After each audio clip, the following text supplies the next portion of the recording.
আচ্ছা বলেন তো, আল্লাহ নবী বলছে কতজন জান্নাতে যাবে? দেখছেন, দু চারজন ছাড়া আপনাকে বলতে পারবেন না। আপনারা মনে করছেন এখানে আমি এসে গান গাবো না? আরে গাছে চিনলো মাছে চিনলো, চিনলো বনের হরিণে,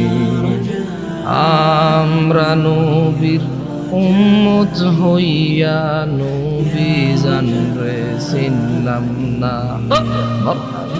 আপনারা ভাবছেন এগুলো বলবো এসে না? সুবহানাল্লাহ ওয়া বিহামদিহি সুবহানাল্লাহ। আরে লা ইলাহা ইল্লাল্লাহ, ইয়া সালাম। এতক্ষণ হরে যাই না বলছে কে? আন্নগো মতো হয়েছে এতক্ষণ হরে বুঝছি তো। ইয়ো আঙ্গবাড়ি না আঙ্গুল করে আন্নগো বাড়ি নোয়াখালী, আন্নগো বিয়া শাদি হোলা মাইয়া হাদি মাদি ব্যাগাই বুঝি। সৌদি আরব বড় লাগে বুঝি, কিন্তু আরব মা আন্নগো দেশের নো, আরব বা আন্নগো দেশের আয় না বড়ছি বিদেশ, আরব বাম্মা কি তার বড়ছি